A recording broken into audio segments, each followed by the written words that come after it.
কথা ছিল জুম্মার নামাজ শেষে নির্বাচনী প্রচার চালাবেন।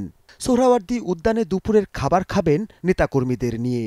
কিন্তু সেগুনবাগিচায় নামাজ শেষে রিকশায় বিজয়নগর এলাকা পার হবার সময় দুর্বৃত্তের ছোড়া বুলেটে লুটিয়ে পড়েন জুলাই অভ্যুত্থানের সম্মুখ সারির লড়াকু ওসমান হাদি। রিকশায় থাকা শরীফ ওসমান হাদিকে খুব কাছ থেকে গুলি করে দুর্বৃত্তরা।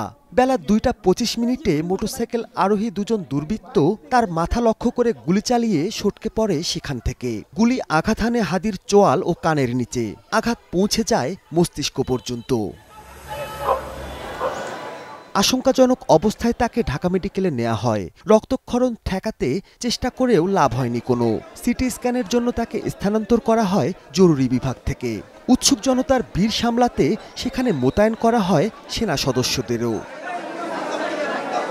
চিকিৎসার এক পর্যায়ে লাইফ সাপোর্টে রাখা হয় হাদিকে। অস্ত্রোপচার চলে মস্তিষ্কে।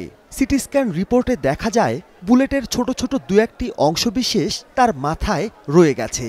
অস্ত্রোপচারে কিছু অংশ বের করা হয়েছে। হাদির অবস্থা মোটেও আশাব্যঞ্জক নয় বলে জানিয়েছেন চিকিৎসকরা। ব্রেন স্টিম মগজের যে কাণ্ড, সেই কাণ্ডের পাশ দিয়ে বুলেটটা বের হয়ে গেছে, কাণ্ডেরও ইনজুরি হয়েছে। এখন ওনাকে কৃত্রিম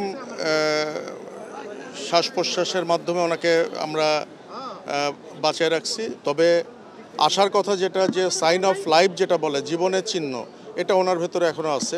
হাদির সর্বোচ্চ চিকিৎসা নিশ্চিতে প্রাণপণ চেষ্টার কথা বলছেন বিশেষজ্ঞ চিকিৎসকরা। বাম দিকে কানের ওপর দিয়ে ঠিক গুলিটা ঢুকছে এবং ডান দিক দিয়ে বের হয়ে গেছে। আর আমরা খুলিটা খুলে রেখে দিচ্ছি বাম দিকে, কারণ বাম দিকে হলো এক্সিট উন্ড, ওখানে মগজ বেশি ক্ষতিগ্রস্ত হয়েছে। আমরা আপনাদের কোনো আশার কথা শোনাতে পাচ্ছি না, তবে উনি এখনো বেঁচে আছেন। ঢাকা মেডিকেলে প্রায় 4.5 ঘন্টা ধরে চিকিৎসা দেওয়ার পর পরিবার ও সরকারের সিদ্ধান্তে হাদিকে স্থানান্তর করা হয় এভার কেয়ার হাসপাতালে। হাদির ওপর হামলার খবরে হাসপাতালে ছুটে আসেন তার সহযোদ্ধারা। জড়িতদের দ্রুত আইনের আওতায় নিয়ে আসার দাবি জানান তারা। আজকে আরো কয়েকজনের উপর হামলা হইতে পারে, এটা অস্বীকার করার কোনো সুযোগ নাই এখন, কারণ আমরা তো এখন শঙ্কায় আছি। আমরা এখান থেকে আপনাদের মিডিয়া থেকে বেরোয় যাবো, আমাদের সাথে তো আর গার্ড থাকে না। পতিত আওয়ামী লীগ একটি সিকিউরিটি থ্রেট বাংলাদেশ রাষ্ট্রের জন্য, বাংলাদেশের জনগণের জন্য।